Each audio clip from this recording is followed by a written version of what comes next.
नमस्कार। इस वीडियो का उद्देश्य केवल शिक्षा और जानकारी है।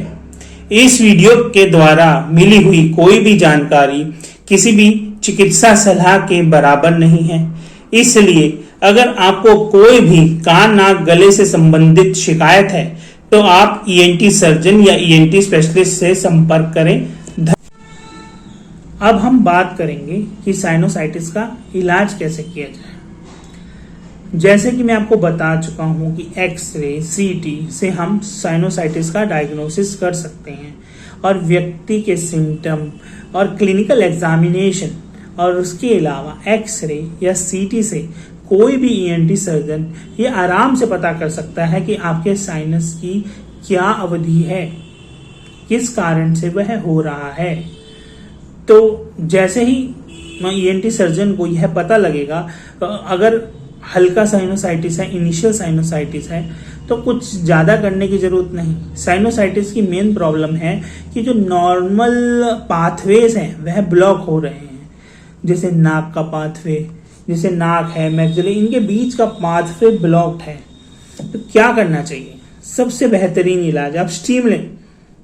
स्टीम लेने से जो भी म्यूकस प्लग होंगे, जो सूजन होगी वो कम होगी और ये रास्ते खुद चालू हो जाएंगे। चालू हो जाने से मेन प्रॉब्लम तो साइनोसाइटिस से ब्लॉकेज की है, लक्षण भी ब्लॉकेज की वजह से आ रहे हैं, तो वह हल हो जाएंगे। इसके अलावा एक तरह की दवाई होती है नेजल डीकंजेस्टेंट, जो म्यूकस मेम्ब्रेन नाक और साइनसिस में है उसकी सूजन कम करती है। तो उसकी सूजन कम करेगी तो क्या होगा आप खुद बताइए। सूजन कम करेगी तो रास्ता खुलेगा। तो हमारा मेन एम क्या है? हमें तो रास्ता खोलना है। तो ऐसे बिना कोई एंटीबायोटिक है ऐसे रास्ता खुल गया। तो ये तो दो चीज हो गई जब हल्का साइनोसाइटिस है।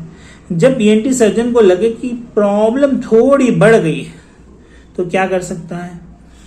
अगर उसको लगता है कि बैक्टीरिया है तो वह एंटीबायोटिक देगा। अगर उसे लगता है कि फंगल मेजरली एलर्जिक साइनोसाइटिस ही कॉज करता है। फंगल साइनोसाइटिस का एक अलग से मैं वीडियो बनाऊंगा क्योंकि वो एक अलग डायरेक्शन में चलता है। आज मैं बैक्टीरियल और एलर्जिक की ही बात करूंगा। अगर आपके ईएनटी सर्जन को लगता है कि आपका साइनोसाइटिस एलर्जी की वजह से है तो वह एलर्जी कम करने की दवाई देगा। जैसे कि मैंने आपको पिछले एपिसोड में बताया था कि एलर्जिक राइनो के लिए हम एंटीहिस्टामिन, जो एलर्जी का जनरल होता है, सेनापति होता है, उसको खत्म करते हैं। तो अगर एलर्जिक साइनोसाइटिस है तो हम एंटीहिस्टामिन दवाइयां देंगे। इसके साथ साथ हम स्टेरॉइड के स्प्रे भी देख सकते हैं।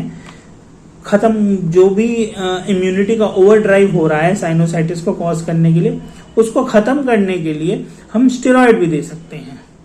इसके अलावा कई बार साइनोसाइटिस के अंदर पॉलिप्स भी आ जाते हैं। तो पॉलिप्स मेजरली एलर्जी का कारण होता है, तो वह भी स्टेरॉइड से खत्म किए जा सकते हैं।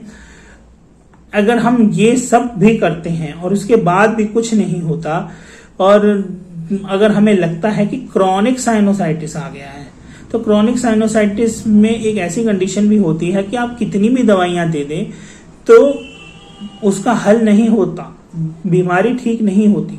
तो ये एक ईएनटी सर्जन की एक्सपर्टीज, एक्सपीरियंस और उसका जजमेंट है कि इसके लिए सर्जरी की जाए या नहीं की जाए। क्योंकि साइनोसाइटिस में जो मेन प्रॉब्लम है वो ये है कि आपका रास्ता रुका हुआ है। अगर आपके घर के पाइपों में पाइप जाम हो जाए तो क्या करते हैं? पहले तो हम ड्रेनेक्स का सोल्यूशन डालते हैं कि पाइप खुल जाए। तो आपने दवाइयां और ये डीकंजेस्टेंट ड्रॉप वो खोलने के लिए तो डाल ही दी हैं, पर कई बार जो ब्लॉकेज होती है वह नहीं खुलती है। तो आप क्या करते हैं? पाइप बदल देते हैं, डंडा मारते हैं नाली में कि वह खुल जाए। तो वही हमारे शरीर में भी सेम प्रक्रिया होती है। अगर साइनोसाइटिस बंद हो जाए, नाक के रास्ते बंद हो जाएं, तो उस ड्रेनेज को दोबारा शुरू करने के लिए हम क्या करते हैं? हम सर्जरी से वो रास्तों को खोल देते हैं और वह दूरबीन से सर्जरी होती है जिसको हम कहते हैं फेस। अब सर्जरी करनी है या नहीं करनी वह तो एक ईएनटी लेवल या पोस्ट ग्रेजुएट की बात हो जाएगी, तो वो मैं आप दर्शकों के साथ नहीं करना चाहूंगा। मैं ये बताना चाहूंगा कि अगर मेन दवाई से आप नहीं ठीक होते और ईएनटी सर्जन को लगता है कि एक फेस सर्जरी से ड्रेनेज स्टार्ट हो जाए तो साइनोसाइटिस के लिए हम सर्जरी भी करते हैं जिसको कि फेस सर्जरी कहते हैं। इसके अलावा एक और कैटेगरी होती है इन्वेजिव फंगल साइनोसाइटिस की।